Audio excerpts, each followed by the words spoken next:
when this whole situation happened, when the whole Black Lives Matter movement started, the death of George Floyd, when all that occurred, I made a commitment to the students, to the faculty, to the staff, that this was going to be a very important piece of how we move forward.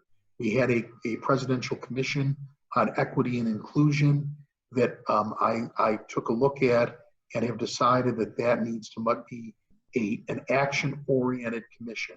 So I've reappointed new commission co-chairs, Dr. Matricia James, our Dean of the School of Business, and Dr. Kimberly Desmond, who's a professor in the Jandoli School.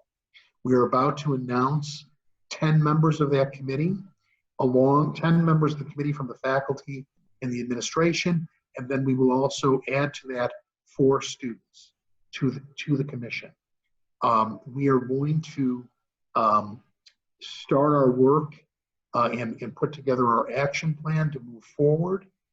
We are talking about the potential in this of, perhaps it is time for us as a university to have a diversity officer, a chief diversity officer for the university that reports to the president. So this will be centered. In the past, a lot of the work in the university related to diversity and inclusion, equity and inclusion, has been under student affairs.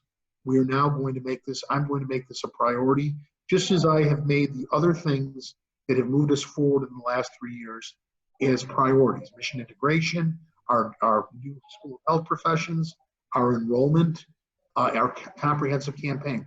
This will be a priority for this year. And I'm going to start that out by, with our convocation for faculty and staff next Wednesday. I'm going to start with my state of the university conversation with them, followed immediately by this priority. And that is our discussion of diversity, equity, and inclusion. I have a national speaker on this who is going to join our session, Dr. Jean Arnold, who happened to be a classmate of mine, quite honestly, at the University of Pennsylvania. And she's served as Chief Diversity Officer at the University of Pennsylvania and at Gettysburg College in Western Michigan.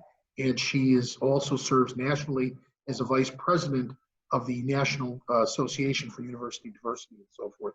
So she will speak to our faculty and staff on next Wednesday, followed by our chairs, co-chairs of the committee, talking about what they're thinking about how this commission will move forward in reporting directly to me. So we're going to take this head on. It is very important. It's very important for us in terms of advancing diversity, equity, and inclusion on this campus, not just for our students, but our faculty, our staff, and the community. We need to educate the community as well. And education is the key component here for all of us, including myself, so that we understand the importance of these issues and how all our brothers and sisters feel. Because when you look at this, it's so very closely aligned with who we are as a Franciscan Catholic university. And we're all brothers and sisters, and we need to respect one another in that way.